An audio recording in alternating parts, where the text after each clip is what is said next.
옛날 어느 산골 마을에 산들이 병풍처럼 둘러싸고 맑은 물이 굽이쳐 흐르는 평화로운 곳이 있었습니다. 사계절이 뚜렷하여 봄이면 진달래가 온 산을 붉게 물들이고 가을이면 황금 들판이 물결치는 아름다운 고장이었지만 그 풍요로움 속에서도 유독 크고 화려한 기와집 한 채가 사람들의 눈길을 끌었습니다. 그 집은 마을에서 가장 부유하기로 소문난 최대감의 저택으로 높게 솟은 소슬대문과 끝이 보이지 않는 담장은 보는 이로 하여금 절로 고개를 숙이게 만드는 위압감이 서려 있었습니다.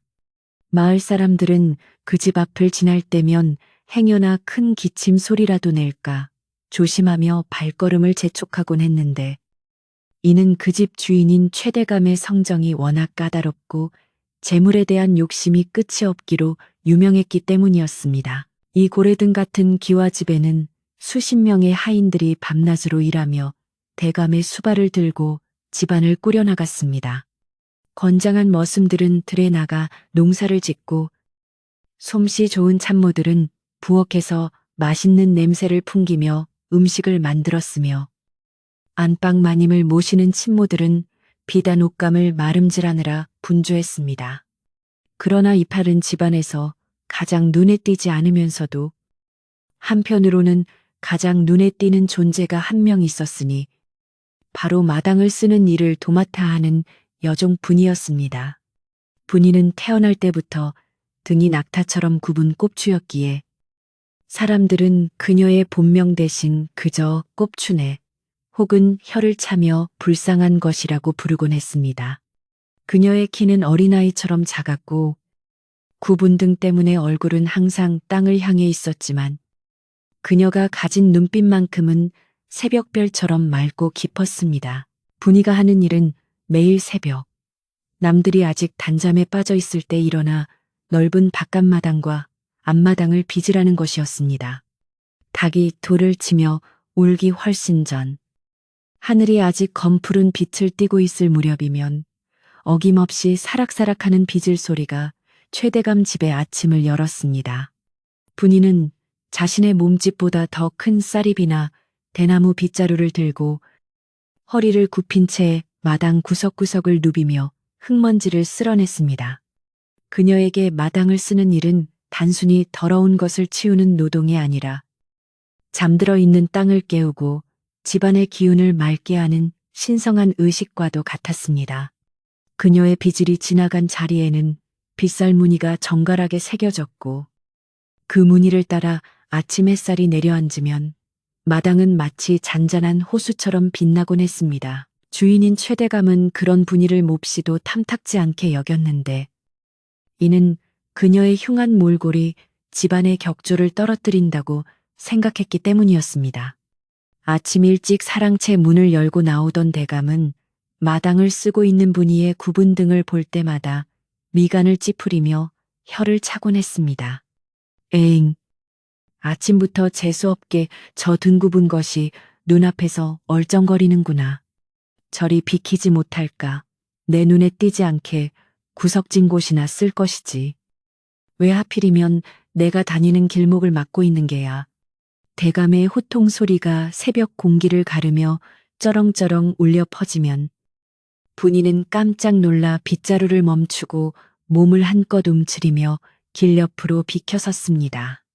그녀는 대감의 모진 말에도 대꾸 한마디 하지 않고 그저 죄송하다는 듯 고개를 더 깊이 숙일 뿐이었습니다.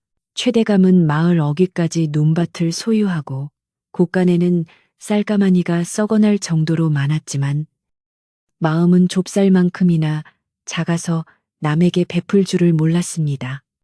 그는 쌀 한 톨, 콩 한 쪽이라도 헛되이 나가는 것을 참지 못했고 하인들이 잠시라도 일손을 놓는 꼴을 보지 못했습니다. 그런 대감에게 밥만 축내고 힘쓰는 일도 제대로 못하는 꼽추 분이는 그저 눈의 가시 같은 존재였습니다.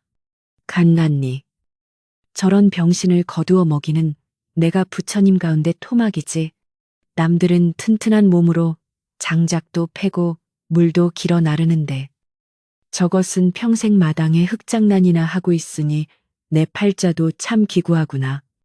대감은 늘 입버릇처럼 불평을 늘어놓았지만 사실 분이가 마당을 쓸지 않으면 단 하루도 견디지 못할 만큼 그 집 마당은 넓고 관리하기가 힘들었습니다. 계절이 바뀌어 봄바람이 살랑살랑 불어오면 마당 구석구석에는 민들레와 제비꽃이 수줍게 고개를 내밀곤 했습니다. 분이는 비질을 하다가도 그런 작은 꽃들을 발견하면 빗자루를 잠시 멈추고 조심스럽게 그 주위를 피해 쓸었습니다. 땅만 보고 사는 그녀에게는 발밑에 피어난 작은 생명들이 유일한 친구이자 말동무였기 때문입니다. 이 추운 겨울을 잘 견디고 나왔구나. 네가 있어 마당이 환해지는 것 같아. 분이는 마음속으로 꽃들에게 인사를 건네며 거친 손길이 꽃잎을 다치게 하지 않도록 조심조심 비질을 이어갔습니다. 다른 하인들은 꽃을 밟고 지나가거나 잡초라며 뽑아버리기 일쑤였지만 분이의 눈에는 모든 풀 한 포기가 소중한 생명으로 보였습니다. 이러한 분이의 세심한 마음결 덕분에 최대감 집 마당은 늘 생기가 돌고 정돈된 느낌을 주었습니다. 여름이 되어 장마가 시작되면 분이의 일은 더욱 고되고 힘겨워졌는데 빗물이 들이쳐 마당이 진흙탕으로 변하기 일쑤였기 때문입니다. 굵은 빗줄기가 기와 지붕을 때리고 처마 밑으로 낙수물이 폭포수처럼 쏟아질 때면 분이는 삿갓 하나에 의지한 채 빗속으로 뛰어들었습니다.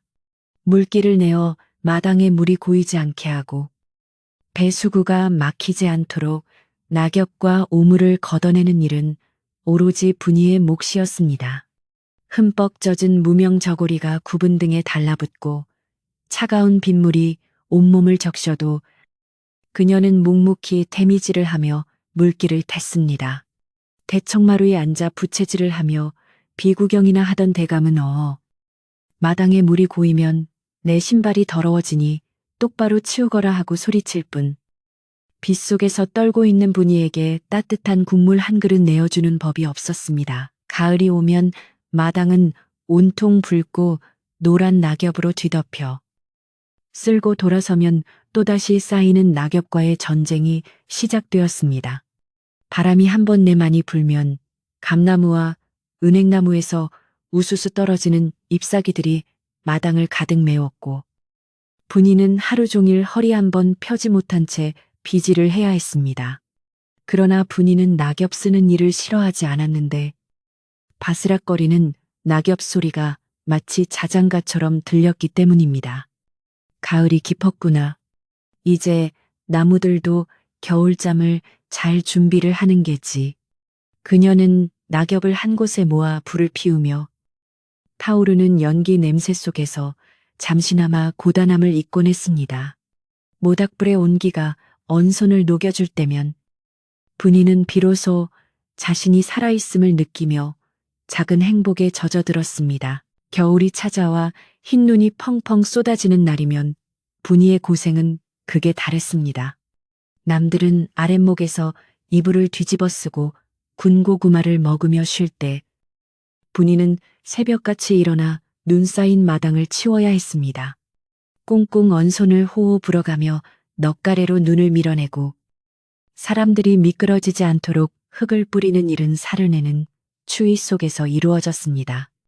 행여나 대감이 미끄러지기라도 하면 불호령이 떨어질 것이 뻔했기에 분이는 땀인지 눈물인지 모를 물방울을 흘리며 쉴 새 없이 움직였습니다. 그녀의 손등은 터져서 피가 배어나오고 발 뒤꿈치는 갈라져 아팠지만 누구 하나 그녀의 아픔을 들여다봐주는 이는 없었습니다. 그저 눈이 깨끗하게 치워진 길을 당연하게 밟고 지나갈 뿐이었습니다. 최대감 집에는 분이 외에도 많은 하인들이 있었지만 그들 역시 분이를 동등한 사람으로 대우하지 않았습니다. 부엌에서 일하는 참모들은 어이, 꼽춤을 좀 길어다 놔 하며 반말을 찍찍 내뱉었고 힘센 머슴들은 무거운 짐을 나를 때 분이가 길을 막는다며 툭 밀치고 지나가기 일쑤였습니다. 분이는 그런 대우를 받으면서도 화를 내거나 억울해하는 기색 없이 그저 예, 알겠습니다. 하고 순순히 따랐습니다. 그녀는 자신이 남들과 다르게 태어난 것을 전생의 업보라 여기며 현생에서 부지런히 일하고 착하게 살면 다음 생에는 온전한 몸으로 태어날 수 있을 거라 믿었습니다. 그래서 모른 일을 도맡아 하면서도 늘 마음속으로 연보를 외우듯 평온함을 유지하려 애썼습니다. 어느 날 아침, 대감은 여느 때와 다름없이 사랑채 문을 열고 나오다 마당 한 구석에 수북이 쌓인 흙더미를 보고 소스라치게 놀랐습니다. 밤새 두더지가 땅을 파헤쳐 놓은 것이었는데 대감은 대뜸 분이를 불렀습니다. 이 녀석아, 내가 마당 관리를 어떻게 하라고 했느냐. 저렇게 흉하게 흙이 파헤쳐져 있는데 여태껏 뭐하고 있었던 게야. 사실 분이는 새벽부터 뒷마당을 쓰느라 미처 앞마당에 두더지 굴을 발견하지 못했던 것이었습니다. 분이가 빗자루를 든 채 허둥지둥 달려와 죄송합니다. 대감마님, 금방 치우겠습니다. 하고 조아렸지만 대감의 화는 쉽게 가라앉지 않았습니다. 네가 하는 일이 고작 마당 쓰는 일 하나인데 그것조차 제대로 못하니 밥값이 아깝다. 아까워 대감의 목소리가 담장을 넘어 마을 밖까지 퍼져나갔습니다.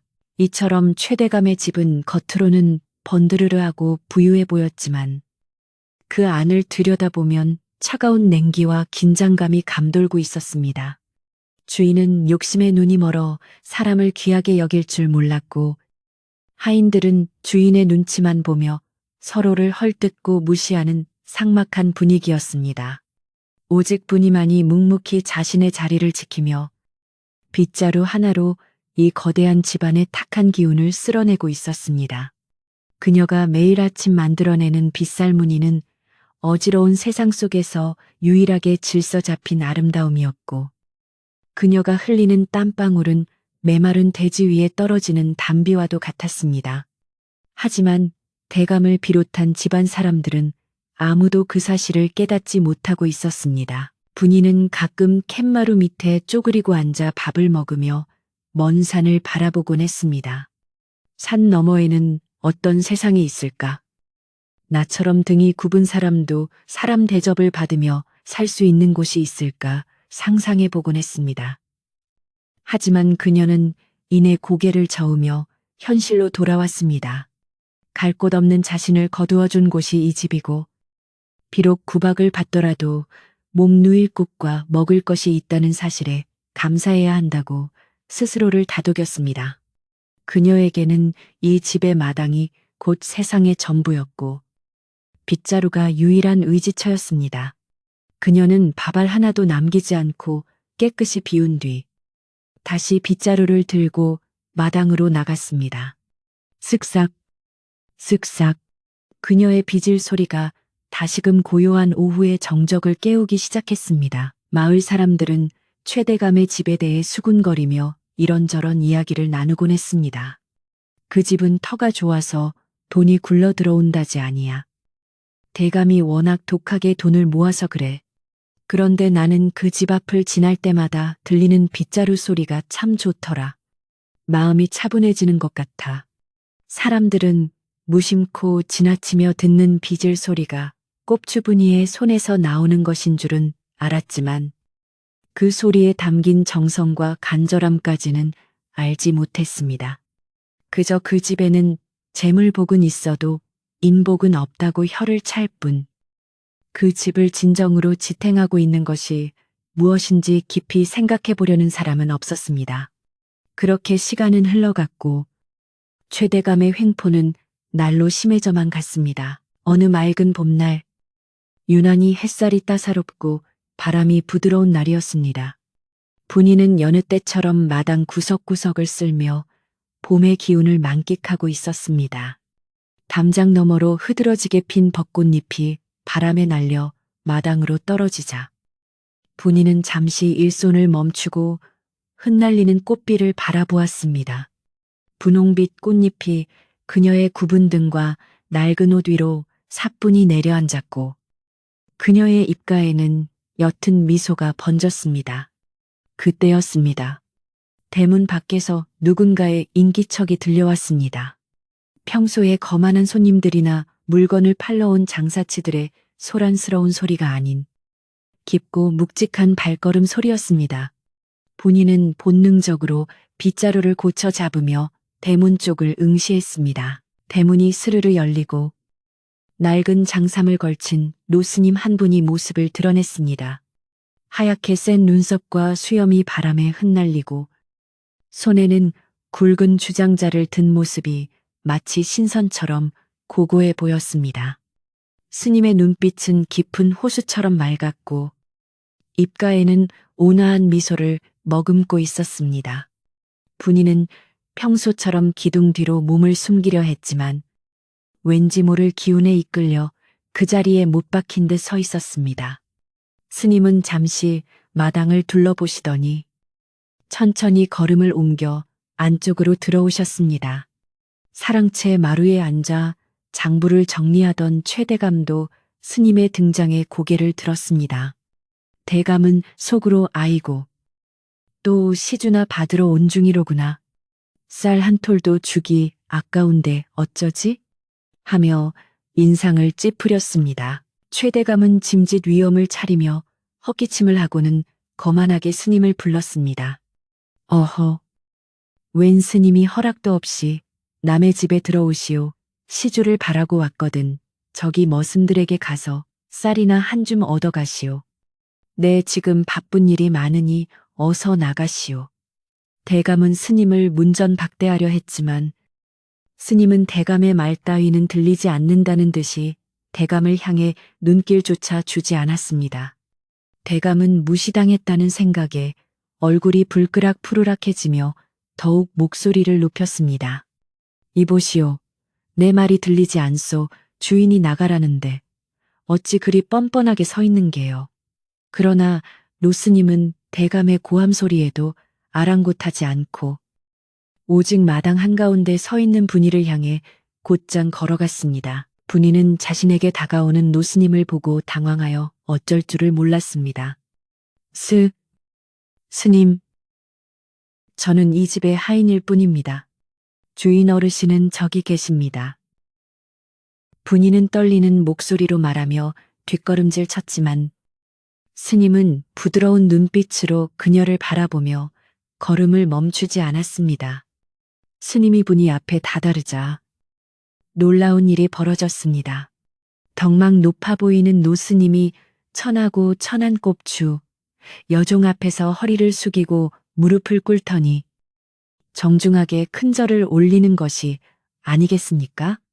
마당에 있던 하인들도 사랑채에 있던 최대감도 심지어 분이 자신도 눈앞에 펼쳐진 광경을 믿을 수 없어 입을 다물지 못했습니다. 마당에는 정적만이 감돌았고 오직 바람 소리와 스님의 옷자락 스치는 소리만이 들릴 뿐이었습니다. 분이는 너무 놀라 빗자루를 떨어뜨리고 털썩 주저앉고 말았습니다. 스님 어찌 이러십니까? 제게 절을 하시다니요. 당치 않습니다. 분이가 손사래를 치며 울먹였지만 스님은 절을 마치고 천천히 일어나 온화한 미소로 그녀를 바라보았습니다. 그리고는 주머니에서 작은 염주 하나를 꺼내어 분이의 거친 손에 쥐어주며 나지막하지만 힘있는 목소리로 말했습니다. 그 말은 단순히 위로의 말이 아닌 이 집안의 운명을 꿰뚫어보는 예언과도 같은 말이었습니다. 대감은 기가 막히고 코가 막힐 노릇이었습니다. 감히 천한 종년에게 절을 하고 자신은 투명 인간 취급을 하다니 이는 자신에 대한 모욕이자 도전이라고 생각했습니다. 대감은 부채를 집어던지며 마루에서 뛰어내려왔습니다. 이 미친 중이 노망이 났나. 어디서 감히 내 집 마당에서 행패를 부리는 게야 여봐라. 당장 저중을 끌어내라. 대감의 호통에 머슴들이 우르르 달려왔지만 스님이 뿜어내는 기이한 위엄에 눌려 누구도 섣불리 다가서지 못했습니다. 노스님은 소란스러운 주변 상황에도 흔들림 없이 분이의 눈을 깊이 들여다보며 입을 열 준비를 하고 있었습니다. 과연 스님은 분이에게 무슨 말을 하려는 것일까요? 그리고 그 말은 이거만한 최대감의 집에 어떤 파장을 불러올까요?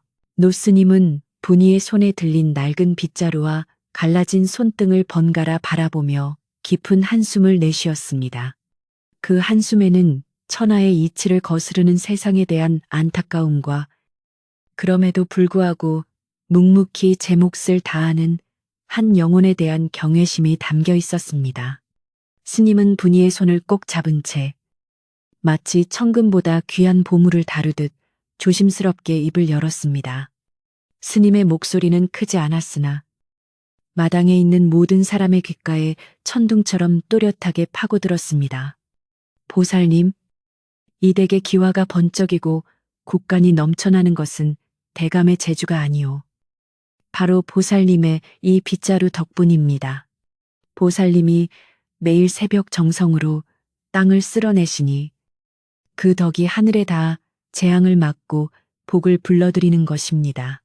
스님의 말은 여기서 멈추지 않았습니다. 스님은 멍하니 서 있는 최대감을 잠시 곁눈질로 힐끔 보더니 다시 분이에게 시선을 고정하며 말을 이었습니다. 이 집은 거대한 모래성 위에 지어진 것과 같아 보살님의 비질이 멈추는 날이 곧 이 집의 운이 다하는 날이 될 것입니다. 부디 몸을 귀히 여기시고 어떤 시련이 와도 마음의 중심을 잃지 마십시오. 당신은 이 집을 떠받치고 있는 유일한 기둥이자 숨겨진 주인입니다. 그 말은 단순히 듣기 좋은 덕담 수준이 아니었습니다. 그것은 마치 앞날을 꿰뚫어보는 예언과도 같았고 듣는 이의 가슴을 서늘하게 만드는 엄중한 경고와도 같았습니다. 말을 마친 스님은 다시 한번 분이에게 합장하며 고개를 숙였습니다. 최대감은 스님의 말이 끝나는 순간 머리끝까지 화가 치밀어 올라 뒷목을 잡고 말았습니다. 평생을 남보다 위에 서서 군림해온 자신을 껍데기 취급하고 천하디천한 꼽추 종년을 집안의 주인이라 칭하니 이는 자신에 대한 모욕을 넘어 가문의 명예를 더럽히는 망언이라 생각했습니다. 대감은 마루를 쿵쿵 울리며 달려와 고래고래 소리를 질렀습니다. 이 요망한 중이 어디서 혓바닥을 함부로 놀리는 게야.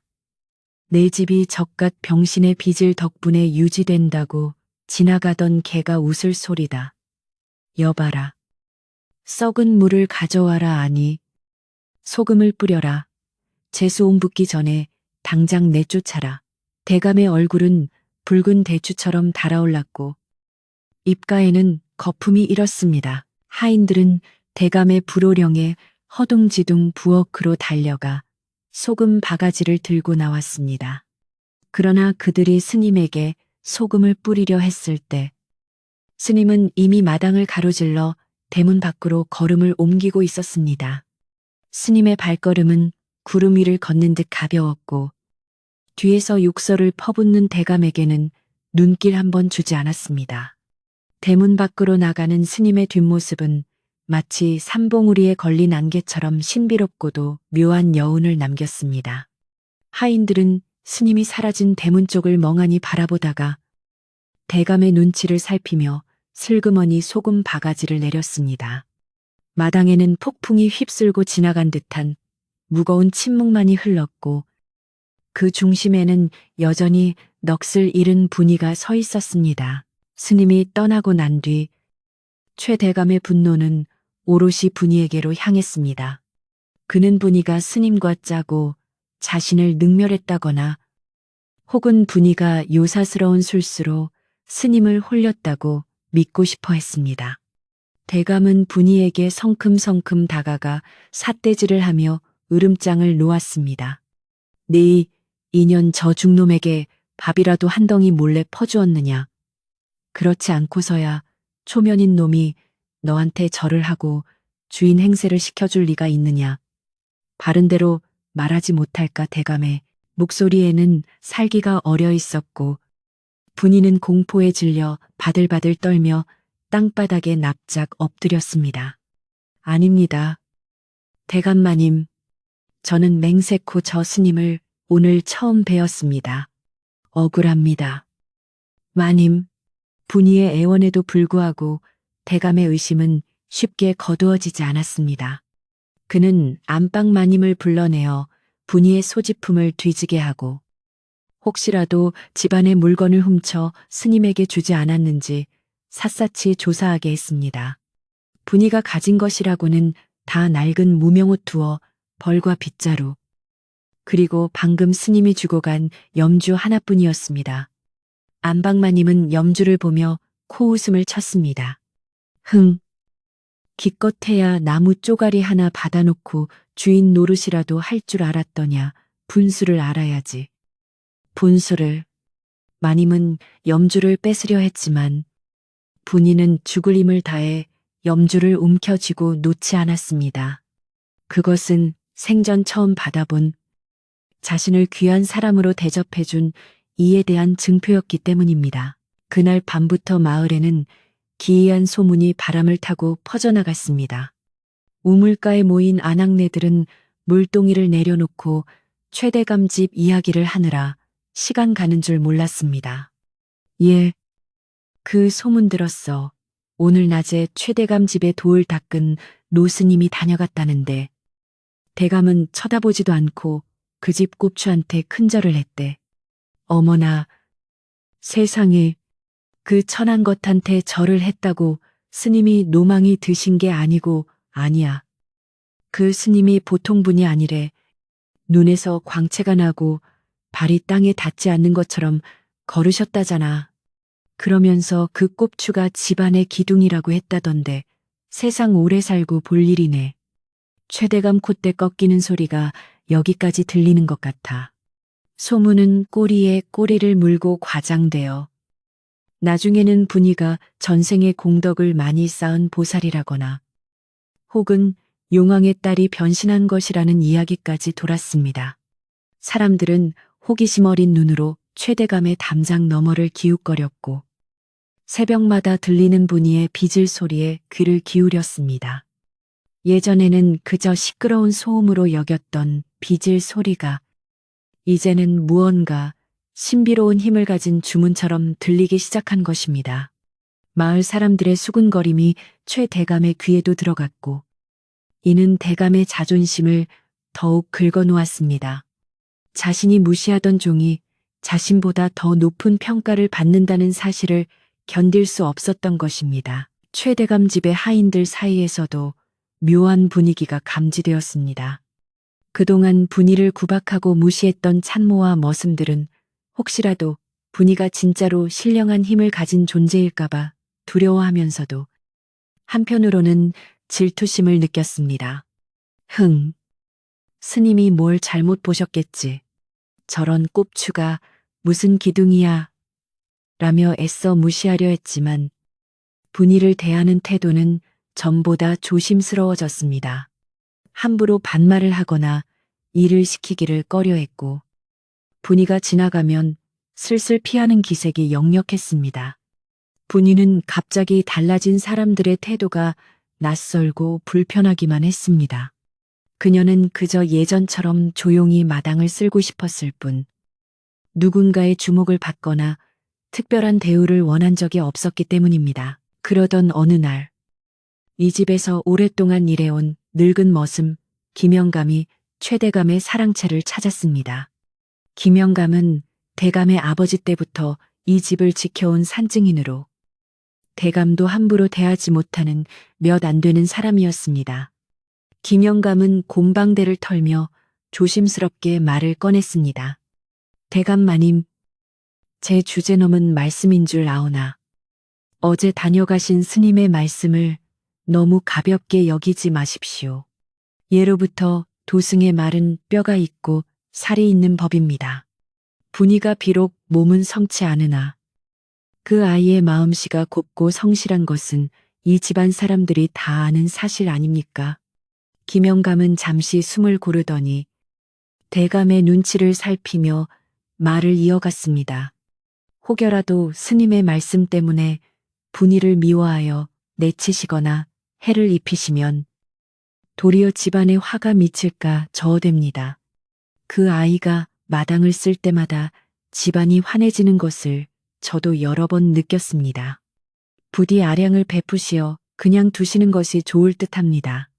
김영감의 말은 진심 어린 충언이었으나 이미 질투와 분노에 눈이 먼 최 대감에게는 기름에 불을 붙이는 격이었습니다. 대감은 버럭 소리를 지르며 재떨이를 집어 던졌습니다. 이 늙은이가 노망이 났나. 감히 내 앞에서 그년 편을 드는 게야.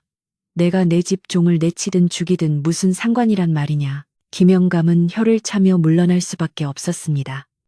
허, 주인이 덕을 쌓지 못하면 집안이 기운다더니 옛말 틀린 게 하나도 없구나. 김영감은 뒷마당에서 묵묵히 빗자루를 손질하고 있는 분이를 안쓰러운 눈길로 바라보았습니다. 분이는 아무것도 모른 채 닳고 다른 빗자루 끝을 지프로 묶으며 내일 새벽에도 변함없이 마당을 쓸 준비를 하고 있었습니다. 김영감은 분이에게 다가가 어깨를 토닥여주며 나지막이 말했습니다. 분이 녀석아, 당분간은 죽은 듯이 지내거라. 대감마님 심기가 여간 사나운 게 아니니 눈에 띄지 말고 숨만 쉬고 있어. 분이는 영문도 모른 채 겁먹은 눈으로 고개를 끄덕였습니다. 최대감은 분이를 쫓아낼 구실을 만들기 위해 혈안이 되었습니다. 당장 내쫓으면 마을 사람들의 비난을 살 것이 뻔하고 스님의 예언이 마음에 걸리기도 했기에 스스로 제 발로 나가게 만들 작정이었습니다. 대감은 안방마님과 모의하여 분이의 일감을 2배, 3배로 늘렸습니다. 새벽 마당 쓸기는 기본이고 낮에는 장작 패는 머슴들의 뒷바라지를 시키거나 산더미처럼 쌓인 빨래를 혼자 다 하라고 명령했습니다. 심지어 밥도 제대로 주지 않아 분이는 찬밥 덩어리 몇 개로 하루를 버텨야 했습니다. 어디 네가 언제까지 버티나 보자. 제풀에 지쳐 도망가겠지. 대감은 사랑채 문틈으로 고생하는 분이를 지켜보며 비릿한 미소를 지었습니다. 분이는 하루하루가 지옥 같았습니다. 허리는 끊어질 듯 아프고 손발은 퉁퉁 부어올랐지만 그녀는 결코 빗자루를 놓지 않았습니다. 몸이 힘들수록 그녀는 스님이 주신 염주를 품속에서 만지작거리며 스님의 말씀을 되새겼습니다. 이 집을 떠받치고 있는 기둥이다. 내가 흔들리면 안 된다. 분이는 자신이 겪는 고통이 이 집을 위한 걸음이 되리라 믿으며 눈물을 삼키고 비질을 계속했습니다. 그녀가 빗자루를 들 때마다 스님의 목소리가 환청처럼 들려왔고 그 목소리는 그녀를 지탱하는 유일한 힘이 되었습니다. 그러던 중 집안에 묘한 변화가 생기기 시작했습니다. 분이가 너무 많은 일에 시달리느라 예전처럼 꼼꼼하게 마당을 쓸지 못하게 되자 마당 구석구석에 음습한 기운이 감돌기 시작한 것입니다. 햇볕이 잘 들지 않는 곳에는 이끼가 끼고 어디선가 날아온 벌레들이 들끓기 시작했습니다. 대감은 단순히 날씨 탓이라 여겼지만 예민한 하인들은 무언가 불길한 징조를 느꼈습니다. 이상하네.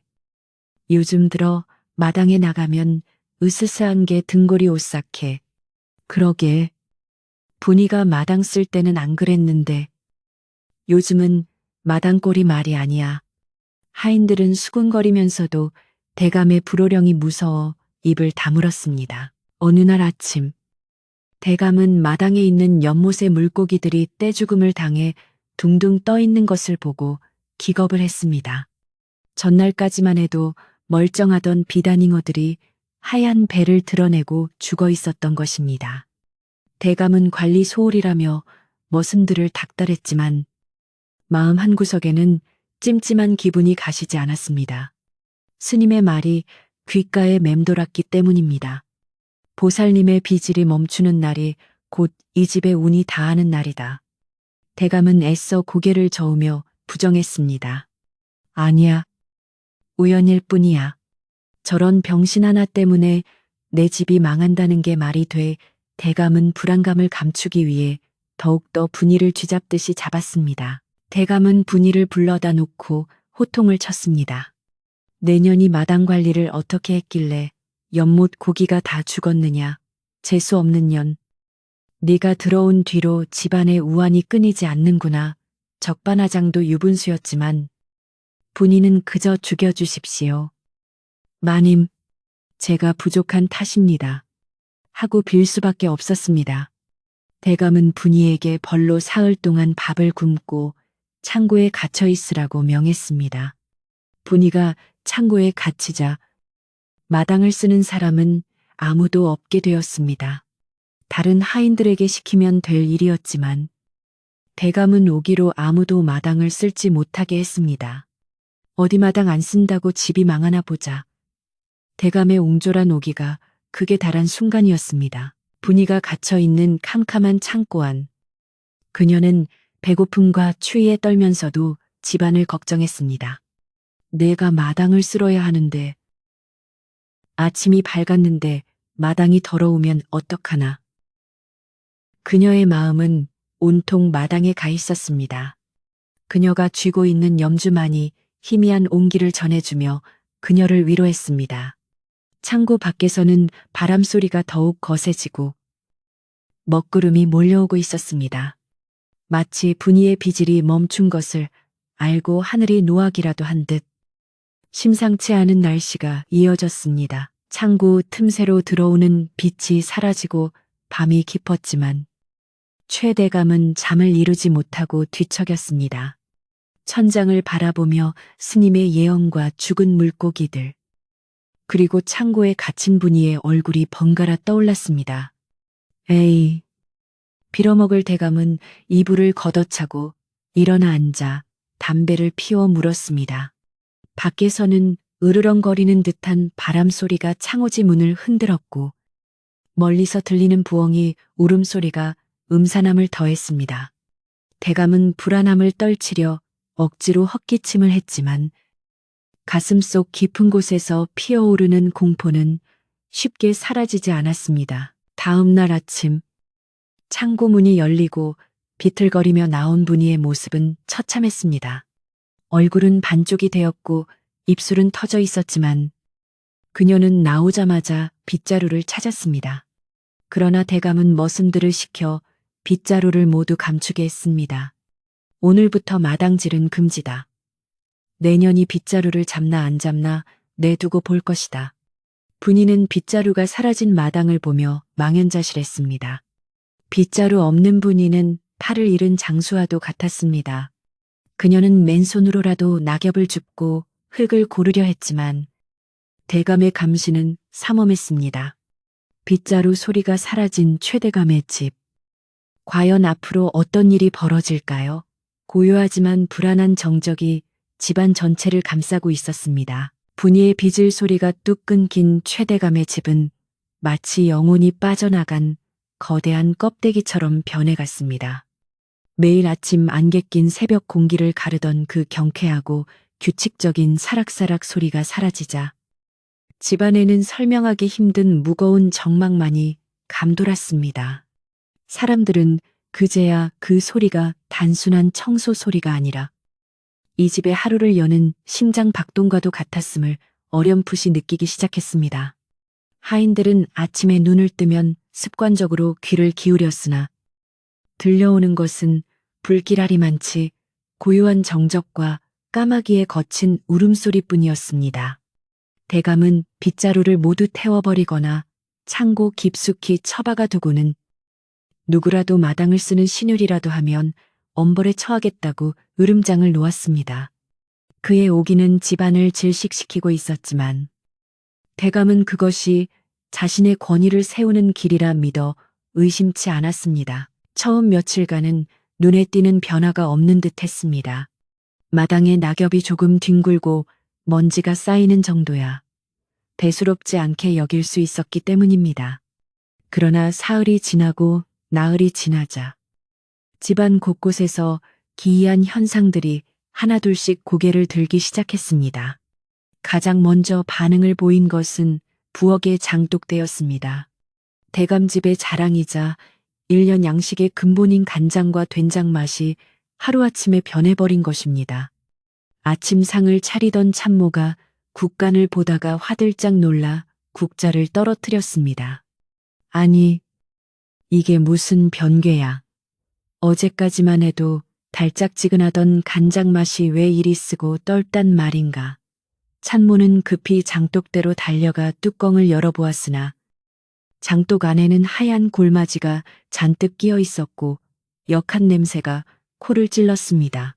안방마님은 참모들을 불러다 놓고 불호령을 내렸습니다. 내년들이 정성을 들이지 않아 집안의 장맛이 변한 게 아니냐. 장독대 관리를 어찌했기에 이 사단이나 마님은 애꿎은 참모들의 종아리를 회초리로 쳤지만 참모들은 억울함에 눈물만 흘릴 뿐이었습니다.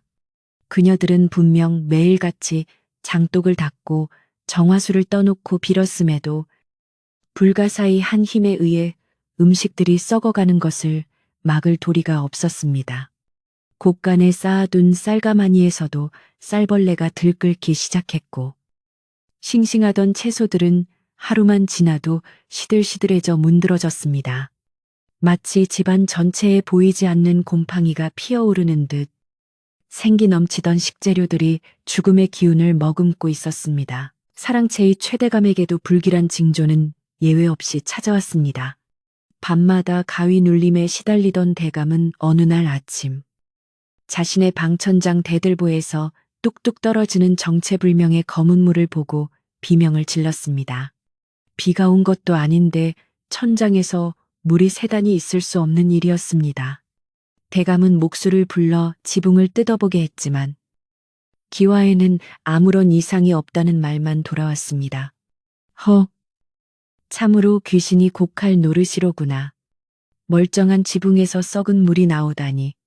목수는 고개를 갸웃거리며 돌아갔고 대감은 찝찝한 마음에 잠자리를 다른 방으로 옮겨야 했습니다. 그러나 옮긴 방에서도 밤이면 벽 긁는 소리가 들리거나 문창호지가 저절로 찢어지는 등 기괴한 일들은 멈추지 않았습니다. 마당의 사정은 더욱 처참했습니다. 분위가 쓸지 않은 마당은 금세 잡초들의 천국이 되었습니다. 돌틈 사이로 삐져나온 잡초들은 무서운 속도로 자라나 마당을 잠식해 들어갔고 그 무성해진 풀숲 사이로 뱀이나 지네 같은 해충들이 기어다니기 시작했습니다. 하인들은 마당을 지나다닐 때마다 발밑을 조심해야 했고 밤이면 풀벌레 소리가 소름 끼치게 울려 퍼져 잠을 설쳤습니다. 예전에 그 정갈하고 반질반질하던 빗살무늬 마당은 온데간데 없고 마치 폐가처럼 황량하고 음산한 기운만이 감돌았습니다. 담장 밑에 심어둔 화초들은 말라 죽거나 잎이 누렇게 타들어갔고 연못의 물은 녹조가 끼어 시퍼렇게 변해 악취를 풍겼습니다. 집안의 가축들도 이상 징후를 보였습니다. 외양간의 소들은 여물을 줘도 먹지 않고 멍하니 허공만 바라보며 구슬픈 울음소리를 내었고 닭들은 알을 낳지 않거나 낳더라도 껍질이 없는 물렁한 알을 낳았습니다. 심지어 대감이 아끼던 사냥개마저 꼬리를 다리 사이로 감추고 구석에 처박혀 낑낑대기만 할 뿐 낯선 사람이 와도 짖지를 않았습니다. 짐승들은 본능적으로 이 집안의 기운이 쇠락하고 있음을 감지한 것이었습니다. 머슴들이 아무리 달래고 좋은 먹이를 줘도 소용이 없었습니다. 가축들의 눈빛에는 생기가 사라지고 공포와 무기력만이 가득했습니다. 최대감의 재산 목록 1호인 가축들이 시름시름 알아가자 대감의 속은 숯검정처럼 타들어갔습니다. 이 모든 사단이 빗자루를 빼앗고 분이를 가둔 뒤부터 시작되었다는 것을 집안 사람들은 모두 알고 있었습니다. 하인들은 삼삼오오 모여 수군거렸습니다. 틀림없어. 그 노스님 말씀이 맞았던 거야. 꼽추가 비질을 멈추니 집안에 동티가 난 게지. 대감마님이 고집을 꺾고 분이를 다시 마당에 내보내야 할 텐데 저 성미에 그러시겠어. 이러다 우리까지 객귀한테 홀리는 거 아니야. 무서워서 못 살겠네. 하인들의 불만과 공포는 날로 커져만 갔지만 누구 하나 대감 앞에서 직언을 할 용기는 없었습니다. 김영감만이 가끔 대감에게 넌지시 말을 건넸지만 그때마다 대감은 불같이 화를 내며 묵살해 버렸습니다. 최대감은 자신의 불안을 감추기 위해 더욱 포악해졌습니다. 그는 이 모든 것이 하인들이 게으른 탓이라며 매질을 일삼았고 사소한 실수에도 불호령을 내렸습니다. 내 놈들이 기강이 빠져서 집안 꼴이 이 모양이 된 게야. 내 눈에 흙이 들어가기 전에는 저 꼽추년이 빗자루 잡는 꼴은 못 본다. 대감은 오기를 부리며 마을 무당을 불러 구슬하기도 하고 비싼 부적을 사다가 대문에 붙이기도 했습니다. 징과 깽과리 소리가 요란하게 울려 퍼졌지만 집안의 탁한 기운은 거치기는커녕 더욱 짙어져만 갔습니다.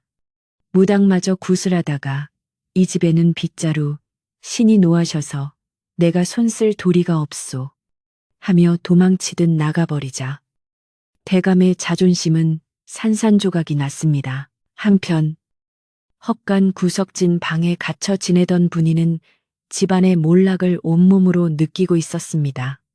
비록 갇혀 있었지만 그녀는 바람에 실려오는 냄새와 소리만으로도 마당의 상태를 알 수 있었습니다.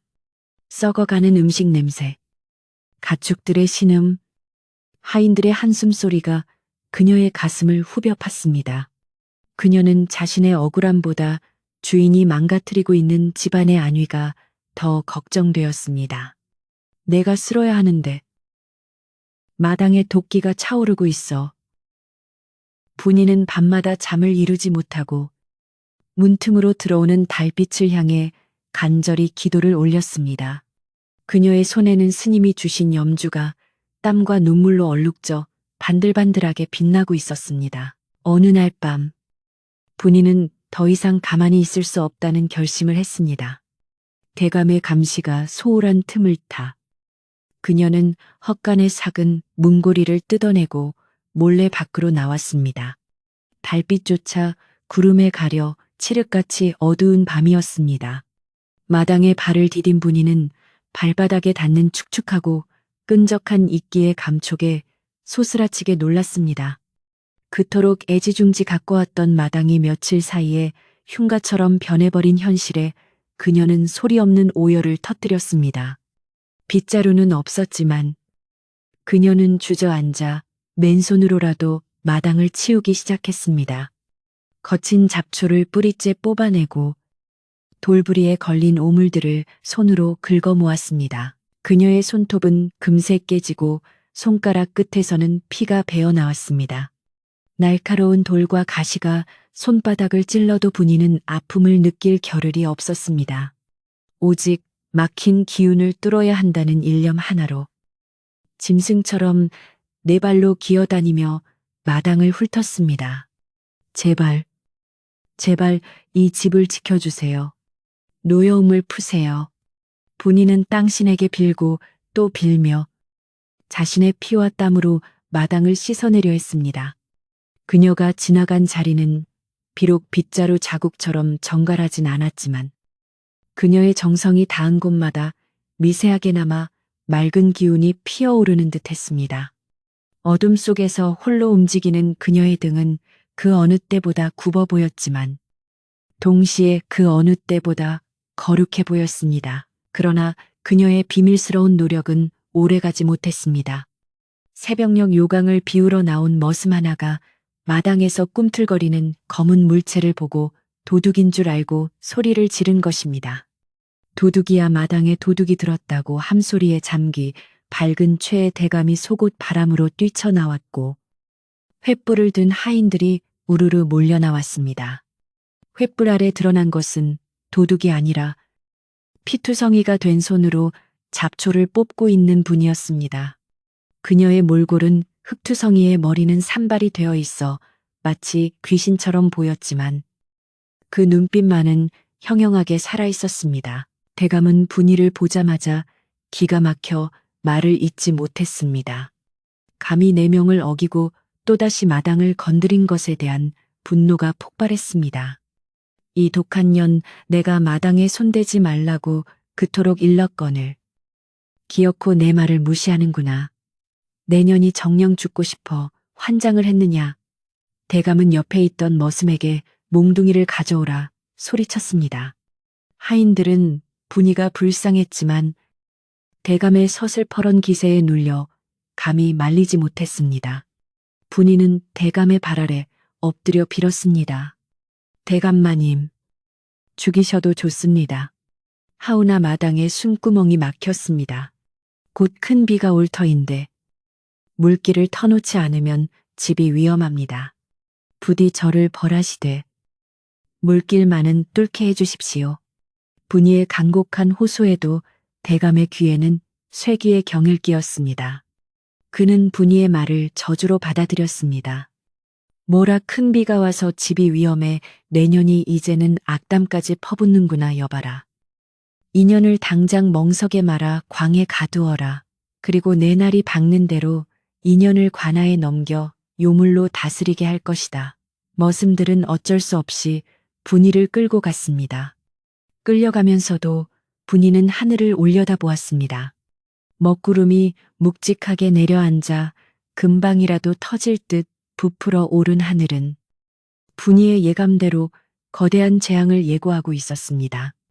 마당 구석의 배수구는 낙엽과 흙으로 꽉 막혀 있었고 그 위로 개미떼가 줄지어 높은 곳으로 이동하고 있었습니다. 다음 날 날이 밝았지만 해는 뜨지 않았습니다. 하늘은 온통 잿빛 구름으로 뒤덮여 낮인지 밤인지 분간하기 어려웠습니다. 공기는 물기를 머금어 무겁고 끈적거렸으며 바람 한 점 없이 숨막히는 더위가 이어졌습니다. 폭풍전야의 고요함이 마을 전체를 짓누르고 있었습니다. 마을 노인들은 하늘을 보며 혀를 찼습니다. 이거 심상치 않은데 10년 만에 큰 물이 지겠소. 사람들은 서둘러 지붕을 엮고 논둑을 살피느라 분주했지만 최대감만은 코웃음을 쳤습니다. 비가 오면 오는 거지. 내 집은 튼튼해서 끄떡없다. 저 꼽추년이 헛소리한 것에 노란하지 마라. 대감은 하인들이 수의 대비를 하려는 것조차 막으며 태평하게 술상을 차리라 명했습니다. 오후가 되자 빗방울이 하나둘 떨어지기 시작했습니다. 처음에는 툭, 툭 하며 먼지를 일으키더니 이내 후두둑거리며 굵은 빗줄기로 변했습니다. 그리고 얼마 지나지 않아 하늘에 구멍이라도 뚫린 듯 엄청난 폭우가 쏟아져 내렸습니다. 번개가 번쩍이며 하늘을 찢어 놓았고 천둥 소리가 지축을 흔들었습니다. 순식간에 마당에는 물이 차오르기 시작했습니다. 분이가 걱정했던 대로 막힌 배수구 탓에 빗물은 빠져나가지 못하고 마당을 호수처럼 만들어버렸습니다. 흙탕물이 넘실대며 사랑채 마루미까지 차오르자 술을 마시던 대감의 얼굴색이 하얗게 질렸습니다. 이게 무슨 일이냐? 물이 왜 안 빠지는 게야? 대감은 고래고래 소리를 질렀지만 빗소리에 묻혀 하인들에게는 들리지도 않았습니다. 하인들은 쏟아지는 비를 피하느라 처마 밑으로 숨기에 바빴고 마당에 가득 찬 물을 보며 발만 동동 구를 뿐이었습니다. 빗물은 점점 불어나 곳간으로 안방으로 스며들기 시작했습니다. 귀한 가구들이 물에 잠기고 아끼던 병풍이 젖어 들어갔습니다. 더욱 심각한 것은 뒷산에서 흘러내리는 토사물이었습니다. 평소라면 분이가 파놓은 물길을 따라 흘러갔을 빗물이 길을 잃고 담장을 무너뜨리며 집 안으로 들이닥친 것입니다. 우르릉쾅하는 소리와 함께 뒷담장이 무너져 내렸습니다. 집안은 순식간에 아수라장이 되었습니다. 닭과 돼지들이 물에 떠내려가며 비명을 질렀고 장독들이 둥둥 떠다니다 서로 부딪혀 깨졌습니다. 귀한 간장이 빗물에 섞여 검은 강을 이루었습니다. 대감은 그제야 사태의 심각성을 깨닫고 우왕좌왕했습니다. 여봐라, 둑을 막아라, 물을 퍼내라. 하지만 성난 물살을 막기에는 역부족이었습니다. 하인들은 겁에 질려 제 살 길을 찾아 높은 곳으로 도망치기 바빴습니다. 집안의 주인이라 자처하던 대감의 명령은 허공에 흩어질 뿐 아무런 힘도 발휘하지 못했습니다. 견고해 보이던 기와집은 자연의 분노 앞에 그리고 예고된 재앙 앞에 속수무책으로 무너져 내리고 있었습니다. 그 시각 광에 갇혀있던 분이에게도 물이 차올랐습니다. 차가운 빗물이 발목을 넘어 무릎까지 차오르자 분이는 공포보다 더 큰 절박함을 느꼈습니다. 이대로 가면 집이 다 떠내려가. 막아야 해. 그녀는 문을 몸으로 부딪히며 탈출을 시도했습니다. 낡은 광문은 물을 먹어 불어 있었지만 분이의 초인적인 힘 앞에서는 버티지 못했습니다. 광문이 열리고 빗속으로 뛰쳐나온 분이는 쏟아지는 폭우를 온몸으로 맞았습니다.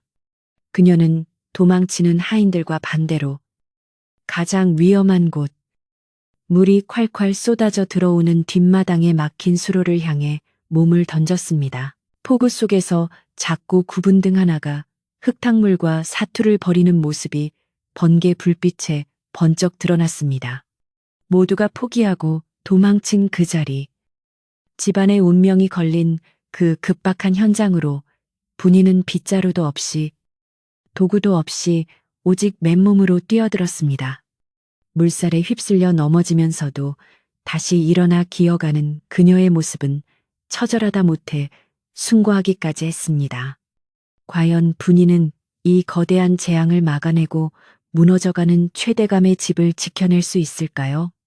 하늘은 여전히 으르렁거리고 비는 그칠 기미를 보이지 않았습니다. 억수같이 쏟아지는 빗줄기는 멈출 기미를 보이지 않았고 검은 하늘에서는 끊임없이 천둥과 번개가 내리꽂히며 세상을 집어삼킬 듯 포효했습니다. 무릎까지 차오른 흙탕물은 거대한 뱀처럼 마당을 휘젓고 다니며 닥치는 대로 집어삼켰고 그 거친 물살 속에서 분이는 홀로 사투를 벌이고 있었습니다.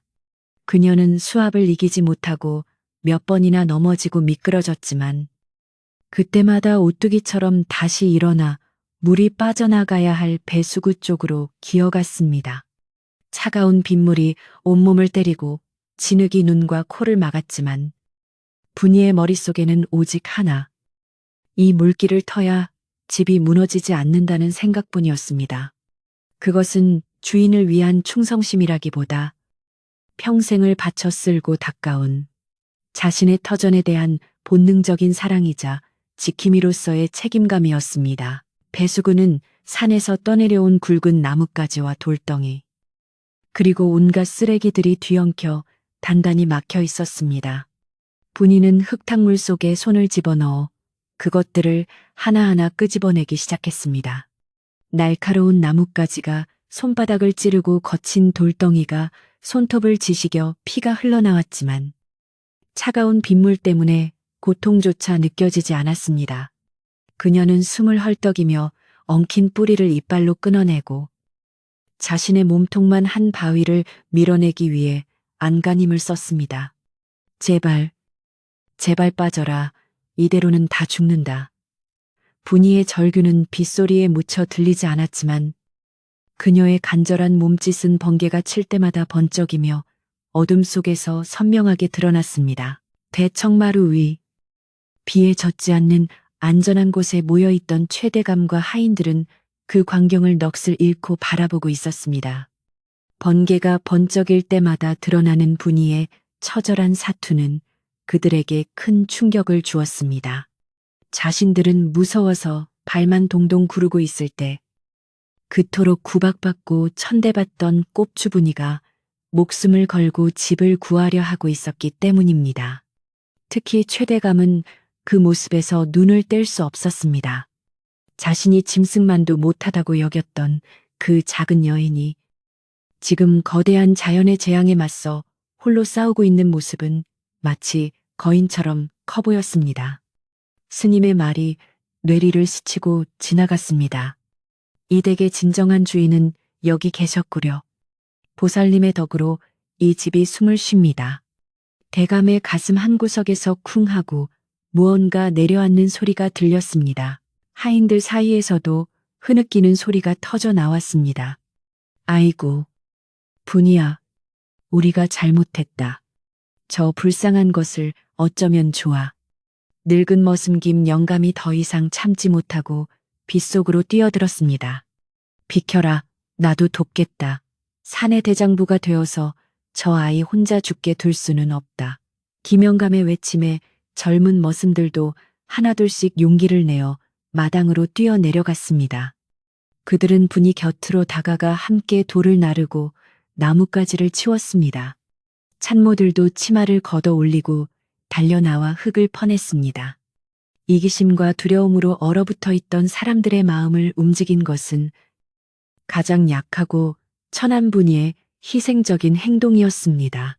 분이는 사람들이 도와주러 온 줄도 모르고 무아지경 속에서 배수구 깊숙이 박힌 가장 큰 돌덩이를 붙잡고 씨름하고 있었습니다.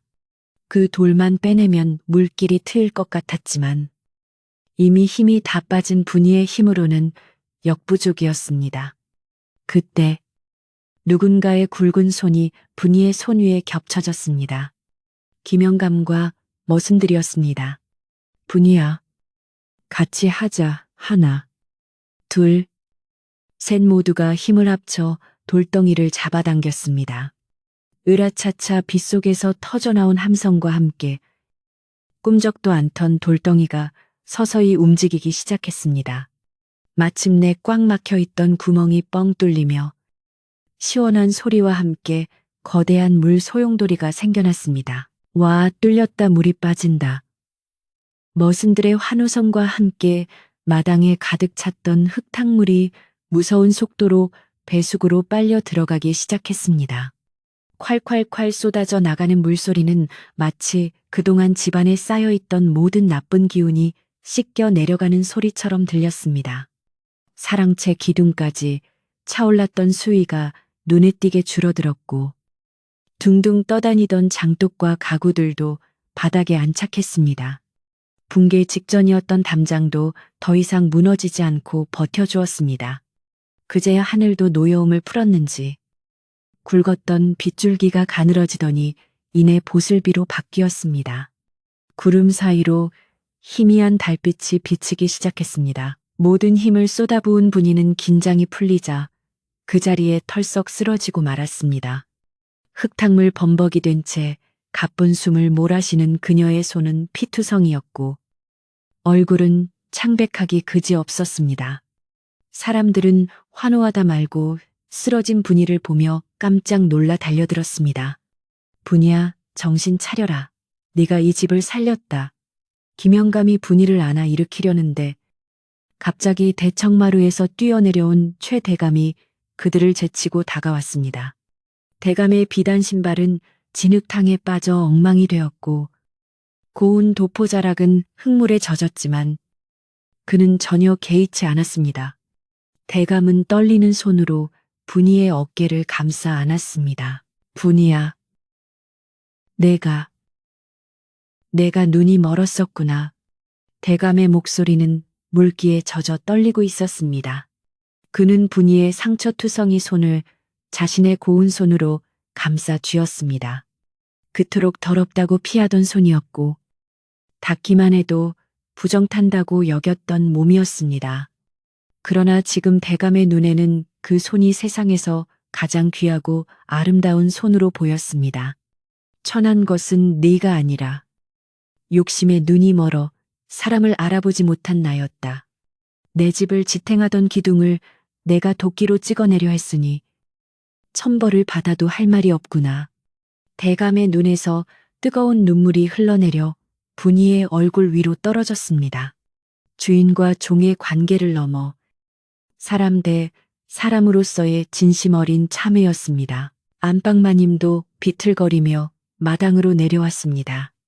그녀는 자신이 아끼던 비단 겨보라기를 벗어 젖은 분이의 몸을 덮어주었습니다. 여보, 어서 이 아이를 안으로 들입시다. 이러다 큰일 나겠어요. 참모는 당장 가서 뜨거운 물을 데우고 생강차를 끓이게 친모는 마른 옷과 이불을 준비하고 마님의 호들갑스러운 명령이 떨어지자 집안은 다시 분주해졌습니다. 하지만 이번 분주함은 예전의 냉랭하고 삭막한 분위기와는 달랐습니다. 모두가 한마음으로 분위를 살리기 위해 그리고 서로를 위로하기 위해 움직이는 따뜻한 분주함이었습니다. 대감은 머슴들의 만류에도 불구하고 직접 분위를 엎고 사랑채로 향했습니다. 하인들이 쓰는 행랑채나 헛간이 아니라 귀한 손님이나 모시는 사랑채 온돌방의 분위를 눕혔습니다.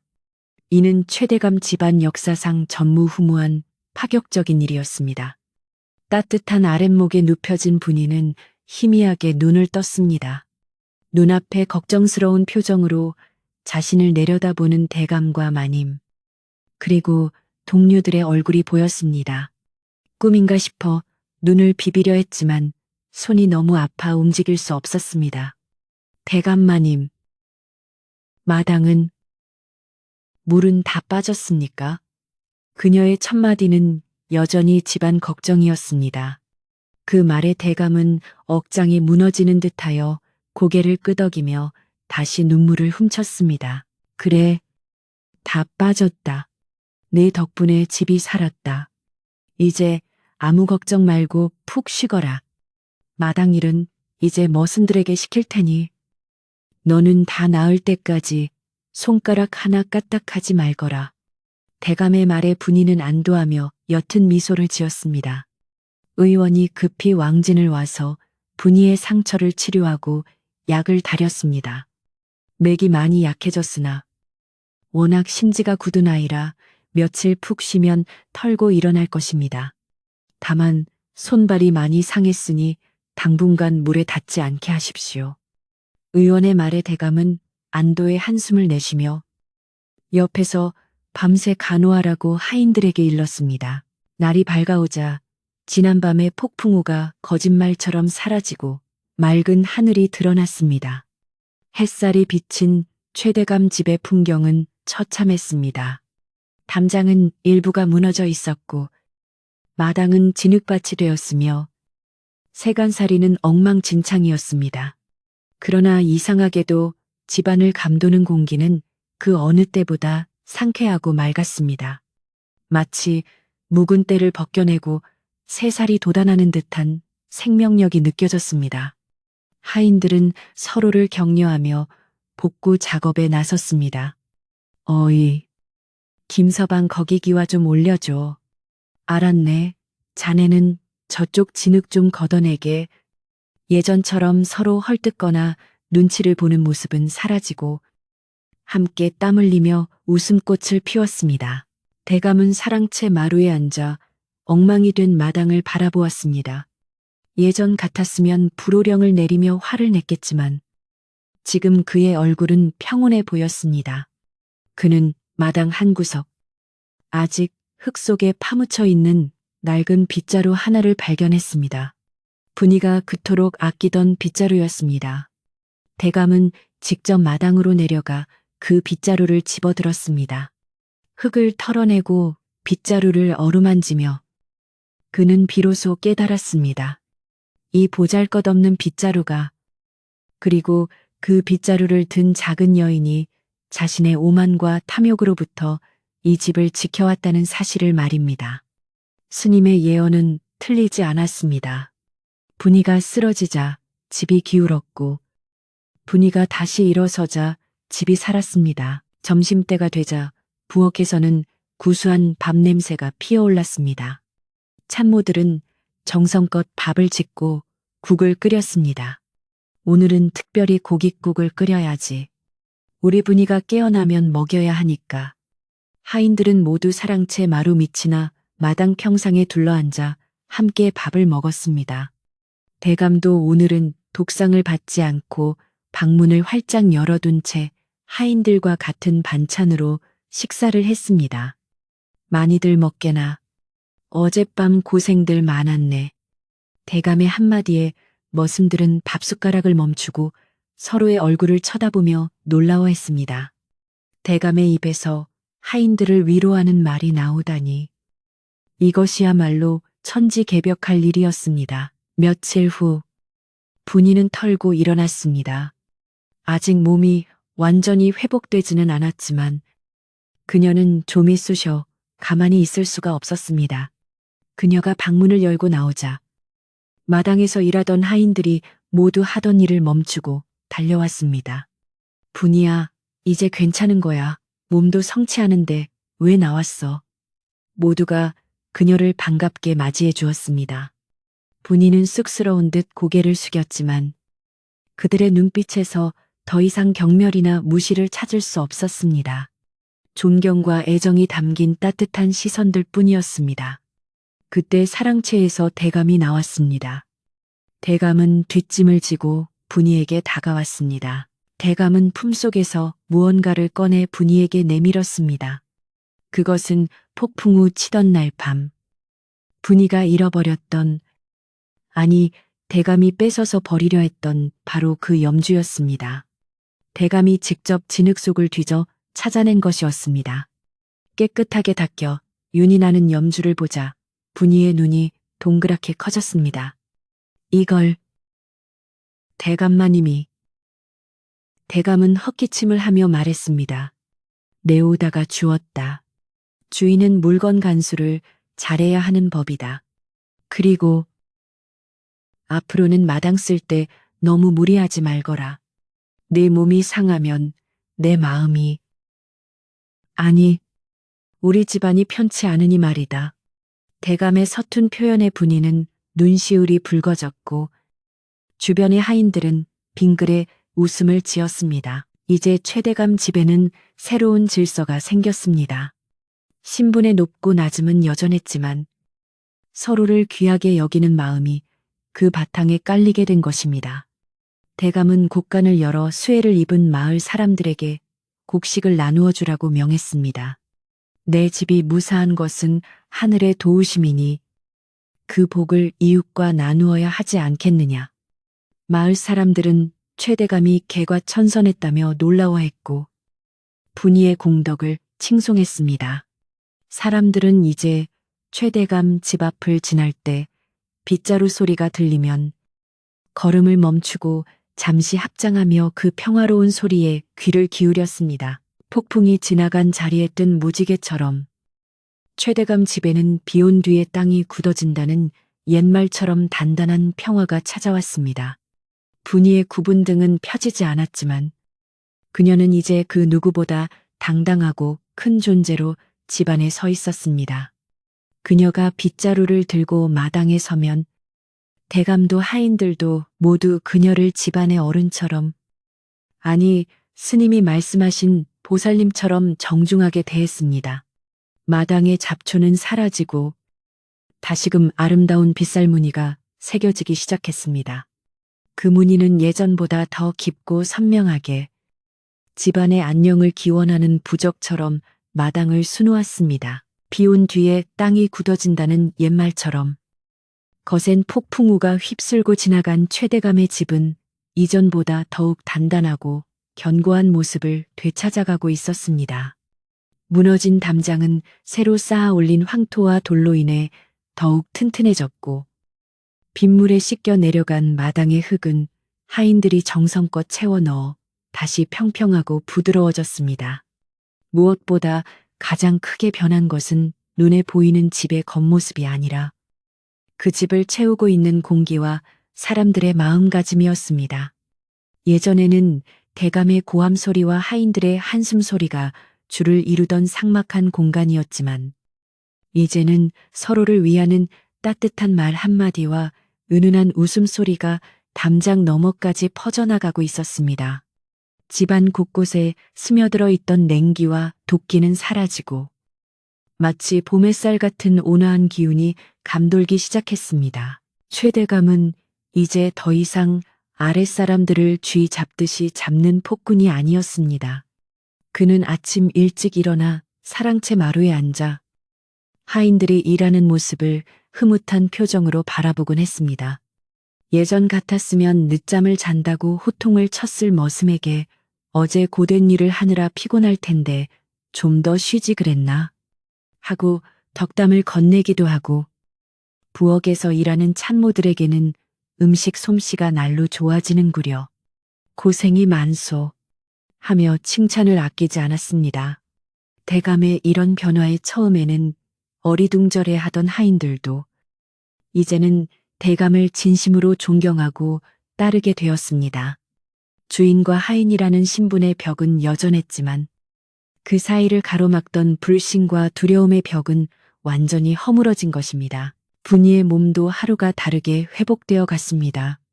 대감의 특별 지시로 좋은 약재를 쓰고 영양가 높은 음식을 섭취한 덕분에 뽀쑥했던 얼굴에는 다시 혈색이 돌기 시작했습니다. 무엇보다 분이를 기쁘게 한 것은 사람들의 시선이었습니다. 예전에는 혐오스럽다는 듯 피하거나 무시하던 눈빛들이 이제는 경외심과 고마움이 가득한 눈빛으로 바뀌어 있었습니다. 안방마님은 철마다 분이에게 새 옷을 지어주었고 꽃신까지 선물하며 네가 우리 집의 복덩이다. 불편한 것이 있으면 언제든 말하거라 하고 살뜰히 챙겼습니다. 분이는 구분 등 때문에 여전히 땅을 보고 걸어야 했지만 그녀의 마음만은 하늘을 나는 새처럼 가볍고 자유로웠습니다. 몸이 완쾌되자 분이는 다시 빗자루를 들고 마당으로 나섰습니다. 대감과 하인들이 이제 힘든 일은 하지 말고 편히 쉬라고 만류했지만 분이는 고개를 저으며 미소 지었습니다. 마당을 쓰는 일은 제게 노동이 아니라 기쁨입니다. 이 빚을 소리가 들려야 집안이 살아 숨쉬는 것 같습니다. 분이의 고집을 꺾을 수 없었던 사람들은 대신 그녀가 힘들지 않도록 도왔습니다. 머슴들은 무거운 쓰레기를 미리 치워주었고 마당에 물을 뿌려 먼지가 나지 않게 해주었습니다. 분이는 그들의 배려 속에 다시 사락사락 빚을 시작했습니다. 그 소리는 예전보다 훨씬 더 리드미컬하고 경쾌하게 들렸고 듣는 이들의 마음을 차분하게 가라앉혀주는 힘이 있었습니다. 가을이 깊어지자 마당의 감나무에는 붉은 감들이 주렁주렁 매달렸고 국화꽃 향기가 집안 가득 퍼졌습니다. 수해를 입었음에도 불구하고 최대감의 논밭은 그 어느 해보다 풍작을 이루었습니다. 마을 사람들은 이것을 두고 분이의 공덕이 하늘에 닿아 복을 내린 것이라며 입을 모아 칭송했습니다. 최대감은 곡간을 활짝 열어 수확한 곡식을 마을의 가난한 이웃들과 나누었습니다. 내 재물은 나 혼자 잘라서 모은 것이 아니라 하늘과 이웃이 도와준 덕분이다. 대감의 나눔에 감동한 마을 사람들은 떡과 과일을 빚어 대감 집으로 찾아왔고 대감의 집마당은 매일같이 잔칫집처럼 북적거렸습니다. 어느 맑은 보름날 저녁, 최 대감은 집안 식구들을 모두 마당으로 불러 모았습니다. 커다란 멍석이 깔리고 그 위에는 갭살로 지은 고봉밥과 고깃국, 각종 나물과 전이 상다리가 부러질 듯 차려졌습니다. 대감은 상석에 앉아 하인들을 둘러보며 말했습니다. 오늘은 우리 집안이 다시 태어난 날이나 다름없다. 모두가 한 가족이니 신분의 귀천을 따지지 말고 배불리 먹고 즐기자. 그리고는 분이를 자신의 옆자리로 불렀습니다. 하인들 틈에 섞여 구석에 앉아있던 분이는 당황하여 손사래를 쳤지만 대감은 직접 분이의 손을 이끌어 옆에 앉혔습니다. 분이야, 이 잔의 첫 번째 주인은 바로 너다.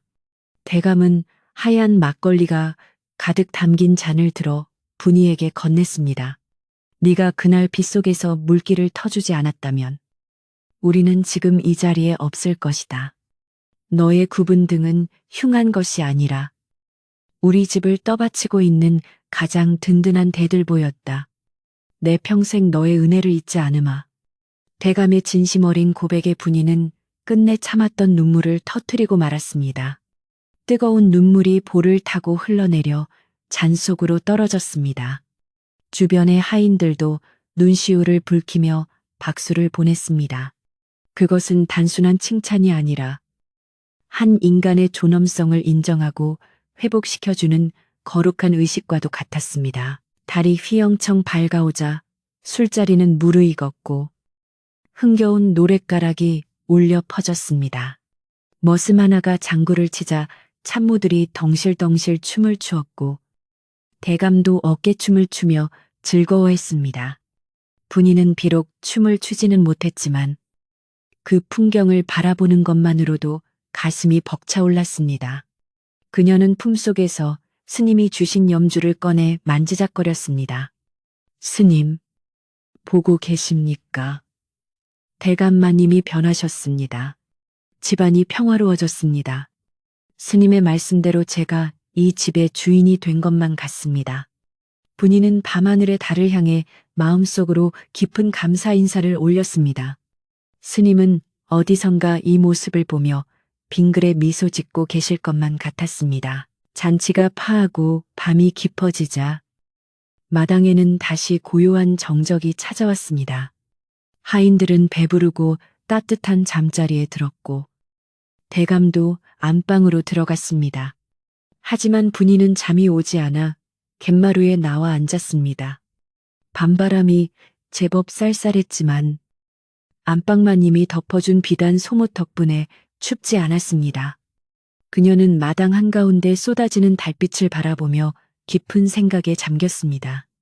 구분등으로 평생을 살아야 하는 자신의 운명을 원망했던 적도 있었지만 이제는 그 구분등이 땅을 더 자세히 살피고 낮은 곳을 돌보라는 하늘의 뜻임을 깨달았습니다. 그때 사랑채 문이 열리고 잠옷 차림의 최대감이 나왔습니다.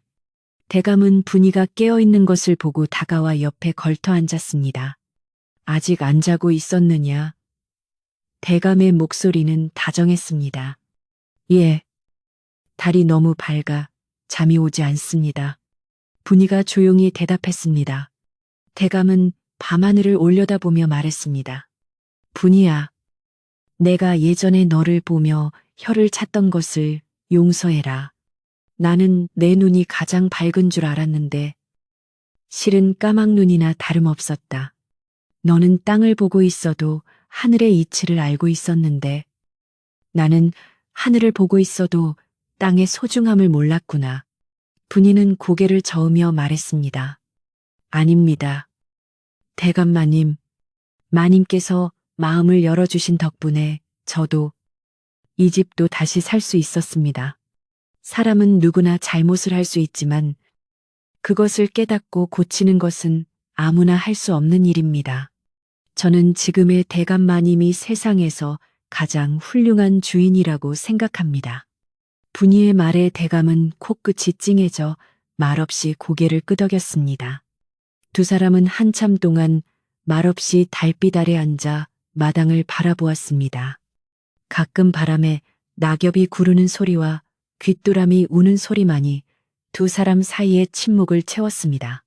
그 침묵은 어색하지 않고 오히려 서로의 마음을 이어주는 끈처럼 편안했습니다. 다음 날 아침, 여느 때와 다름없이 새벽이 밝아왔습니다. 분이는 빗자루를 들고 마당으로 나갔습니다. 사락, 사락, 사락. 규칙적인 빗질 소리가 최대감 집의 아침을 깨웠습니다. 하지만 그 소리는 이제 단순한 청소 소리가 아니었습니다. 그것은 집안의 안녕을 기원하는 기도의 소리이자 하루를 희망차게 여는 축복의 소리였습니다.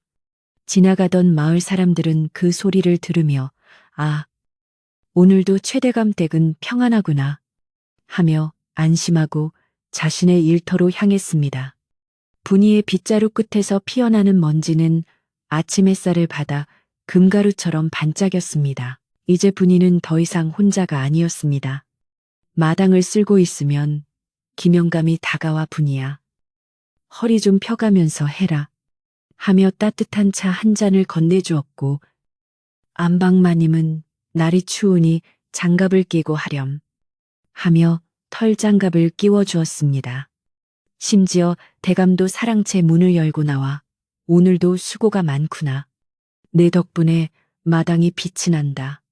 하며 인사를 건네곤 했습니다. 분이는 그 모든 따뜻한 관심 속에서 자신이 진정으로 사랑받고 있음을 느꼈습니다. 그녀의 굽은 등은 여전했지만 그녀의 얼굴에는 세상 그 누구보다 환하고 아름다운 미소가 피어올랐습니다. 세월이 흘러 최대감의 집은 마을에서 가장 덕망 높고 평화로운 집으로 명성을 떨쳤습니다. 사람들은 곤란한 일이 생기면 최대감을 찾아와 의논했고 배고픈 나그네들은 언제든 이 집에 들러 밥 한 끼를 얻어먹고 갈 수 있었습니다. 그리고 그 모든 풍요와 평화의 중심에는 언제나 마당을 쓰는 꼽추부니가 있었습니다.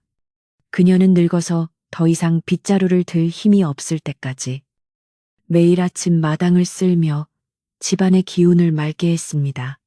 훗날 사람들은 이 집을 적선과 덕을 쌓은 집라 부르며 그 뒤에는 하늘이 내린 꼽추보살이 있었다고 전설처럼 이야기했습니다. 어느 눈 내리는 겨울밤, 온 가족이 따뜻한 아랫목에 모여 앉아 군고구마를 먹으며 담소를 나누고 있었습니다.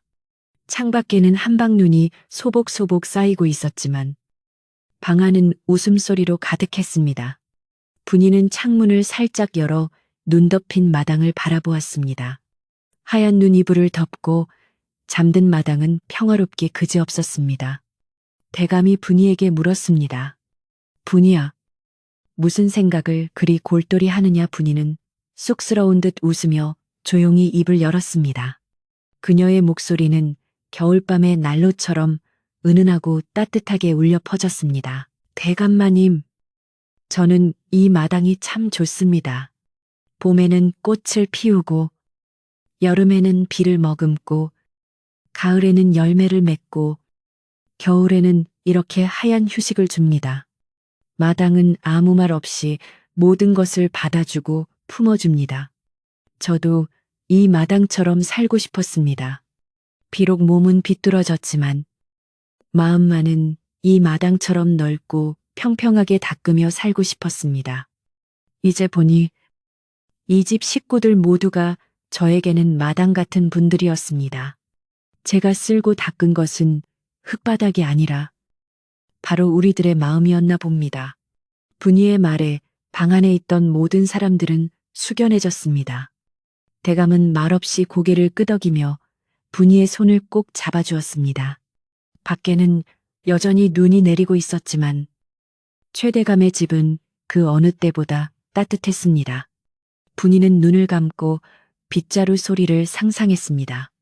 사락, 사락, 그 소리는 내일 아침에도 그리고 그 다음 날에도 영원히 이 집의 평화를 지키는 자장가처럼 울려 퍼질 것입니다. 모두가 잠든 고요한 밤, 꼽추 분이의 입가에 맺힌 편안한 미소와 함께 최대감 댁의 긴 이야기는 평온한 꿈속으로 잦아들었습니다.